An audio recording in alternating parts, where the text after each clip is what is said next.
Many people have missed it because every follower, to a large extent, don't major on how you will be made, major on how to follow well. It is the responsibility of the person you follow to make you, not you. The time you start thinking of making yourself, you start committing errors. Elisha followed Elijah. All he was interested in is following well, pouring water in the hand of Elijah. Bible didn't tell me that he had an intention to make himself. All he desired was to follow Elijah, and he got a double portion. But you know, when Gehazi began to follow Elisha, Gehazi was not majoring on following well. He wanted to make himself, and he ended up carrying leprosy. That's why I said, before you commit your life to follow a person, can he make you fishers of men? Can he make you in life? Does he have the heart to make you? Is it the sort kind of leader that you are following? Because there are leaders who throw javelin at your rising. As soon as Saul was hearing David killed his 10,000, he began to throw javelin. He wanted to pin him to the wall. So that's why I said, who are you following? I said to people, we are who we are today because we made up our mind to follow Jesus through a man who has a heart to make men. Not everybody has that heart. We are few fathers with a heart to make those who follow them, and we have very foolish followers. Elisha followed Elijah. All his interest was Elijah, the success of Elijah. And at the end of it all, the mantle fell for him. Even if Elijah didn't intend to drop the mantle by himself, but the mantle fell. Why? As soon as Elisha stepped from fellow prophet to the place of recognizing the fatherhood of Elijah, he said, my father, the chariot of Israel, the mantle fell. You can't recognize the fatherhood of your covering, and his mantle won't drop for you. He may not give you directly, you receive it indirectly. Every man carries an unction, even the least of a father that you think of. To draw virtue, you must go with value. So if you don't have a value in followership, you don't draw virtue from who you follow. I said, measure yourself with what? The act of following well, and leave your Lord with the issue of making you. Jesus said, follow me and I will make you. Few of the things that gets us into problem is either what people are telling you gets you into problem, or desperation, greed. In Ruth chapter 1 verse 16, I often say to people, when you make up your mind to be a root, destiny, generations will make up their mind to write a book in your favor. No book was written for the other, but there was a book written for Ruth. You cannot prove followership, and destiny will not write you in the annals of time. Your leader may not have what it takes, but he has a mentorship grace to mentor you. He may not have husband to give you, but he have mentorship to offer you. Your leader may not have money to give you, but your leader has an instruction that can help you. There are leaders, there are fathers who don't have the kind of money you have, but you don't have the kind of wisdom that they have. Because there is a wisdom that is left for fathers, not for children. Until you come of age, you don't contact it.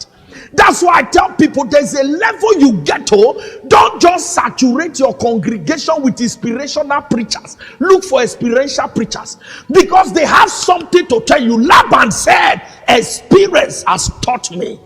We have too many unschooled infants on the pulpit, and they are causing problem for the body of Christ. They've not been tested, they've not been proven. Jesus, the Bible says, he was tempted in all points. Ruth was not interested in how she will be made. Ruth was interested in Naomi. Ruth was trying to say to Naomi, I'm not with you at this junction because of what you get. I'm with you because of who you are. Naomi was the one who mentored Ruth until Ruth met with Boaz. Ruth didn't know how to do it. There is something experience has that inspiration can't give you. Stop jumping with revelational knowledge. Settle down for experiential knowledge. Let's look at Luke chapter 9 verse 61 and 62. And another also said, Lord, I will follow thee. Somebody shout, but let me first go bid thee farewell, which are at home at my... You know what that one means? I want to follow you, but let me settle myself first. You can't follow settling yourself. Look at Jesus' reply in 62. And Jesus said unto him, no man having put his hand to the plow and looking back his feet for the kingdom. In followership, you follow. You have no life of your own. When Paul said, no longer I that liveth, but Christ that liveth in me. For the life I now live in the flesh is no longer my life. You can't be a follower with your senses. You miss following. The day you choose to be a follower, that's the day you handed over your life to that which God has connected you to. If you must enjoy followership, your God, my God, your people, my people, is hard, but no man does it and remains small. I say it without missing words. I began to follow God like a fool. I've said it here before. Until you follow like a fool, you can never be fool.